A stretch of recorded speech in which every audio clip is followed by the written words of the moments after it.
मरण पावला सती जाणे, केश वपन करणे, शहाजीराजेचा निधन झालं घोड्यावर पडून. पण तरी त्या समाजाच्या चालीरीती त्यांनी बाजूला सारल्या आणि त्याने सती जाण्याचा त्यांनी मनातून विचार कधी केला नाही. कारण त्यांना एक हिंदवी स्वराज्य बघायचं होतं. आता हिंदवी स्वराज्य म्हणजे आपल्याला असं वाटतं हिंदूंचं असेल, असं वगैरे काही नाही. हिंदवी म्हणजे सर्वसामान्य लोकांचं, रयतेचं राजा ज्यांना म्हणतो आपण, ते त्याच्यामध्ये असले पाहिजे.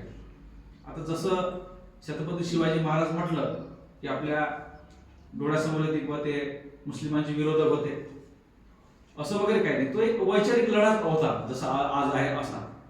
अफजल खानाला मारल्यानंतर ते जिजामातेचं दर्शन घेण्यासाठी गेले शिवाजी महाराज. जिजामातेने विचारलं किंवा ते काय झालं त्याचं, ते म्हणे मारलं म्हणे मी, त्याचं प्रेत काय आहे फेकून दिलं म्हणे. अरे म्हणजे असं नाही करायचं. आपला लढा हा जीवन असतापर्यंत होता, मेल्यानंतरचा नाही. मग छत्रपती शिवाजी महाराजांनी प्रतापगडाच्या पायथ्याशी एक मस्जिद बांधली. आज लोकांना असं वाटतं बाबा अरे शिवाजी महाराजांची ती मस्जिद कशी आहे, की ते अफजल खानाचं ते जो वध केला होता की माणूस म्हणून त्यांनी ते दिलं होतं. आणि म्हणून छत्रपती शिवाजी महाराजांना रयतेचा राजा म्हणतात. आजही आपण जर पाहिलं की त्यावेळी आपल्याला महार म्हणत असत. त्या लोकांनी एवढी सहकार्य केलं की जे किल्ले कोणी चढत नव्हते, शिवाजी महाराजांनी एक जाहीर सभा घेतली आणि सांगितलं हा किल्ला कोणी चढून दाखवते मागून शत्रूसाठी, तर एका महाराला ते चढून दाखवलेलं आहे. ते आपला DNA त्यांचा मोठा हे आहे. आणि त्यांना माहित होते की माझा सगळ्यात मोठा विश्वास कोणावर राहत असेल तर ते महार या मंडळीवर राहत असेल. असं एक सगळ्यांकडून त्यांनी स्वराज्य उभं केलं. या माऊलीनं 2 राजे घडवले, एक शिवाजी महाराज आणि दुसरे संभाजी महाराज. संभाजी महाराजांच्या आईचं निधन झाल्यामुळे ते होते, त्यांना एक विशेष ट्रेनिंग दिलं.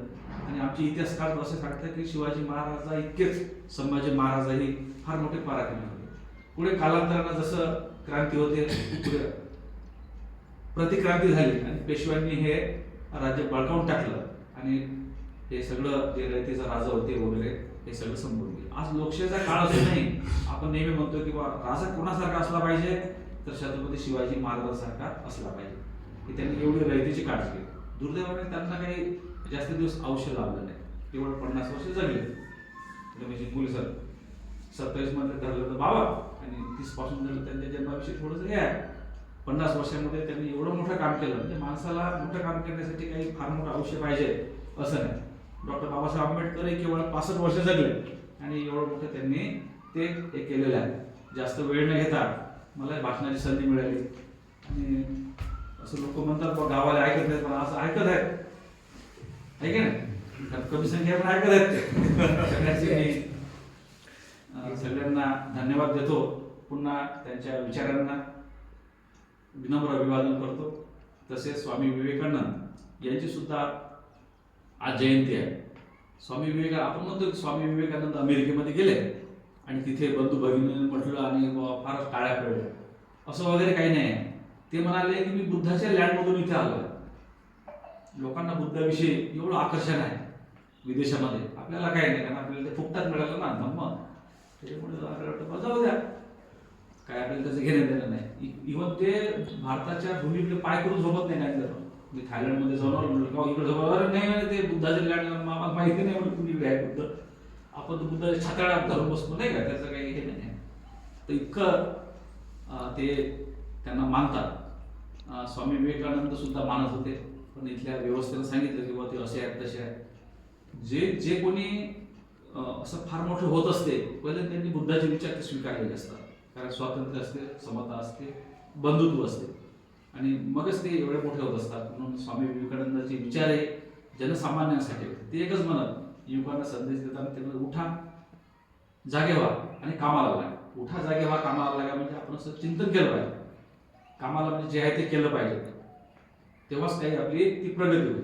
या महापुरुषाला काही जास्त दिवस जगता आलं नाही. ज्ञानदेव 50 वर्षच ते जगलेले आहेत. फार मोठा वारसा त्यांनी आपल्याला दिलेला आहे आणि ते बुद्ध परंपरेमधलेच ते होते, जसं डॉक्टर बाबासाहेब आंबेडकर होते अशा पद्धतीने.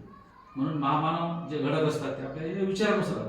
बुद्धानं सांगितलं की आपण जे आहोत आपल्या विचाराचा परिणाम, बाकी दुसरं असं काही नाही. सगळ्याचा जन्म हे सारखा झालेला आहे. तर अशा प्रकारे या राजमातांना मी संपूर्ण विहार समितीच्या वतीने गावकऱ्यांच्या वतीने विनम्र अभिवादन करतो आणि माझे 2 शब्द संपवतो. यानंतर डॉक्टर रमेश इंगोले 2 शब्द बोलतील अशी मी त्यांना विनंती करतो. यास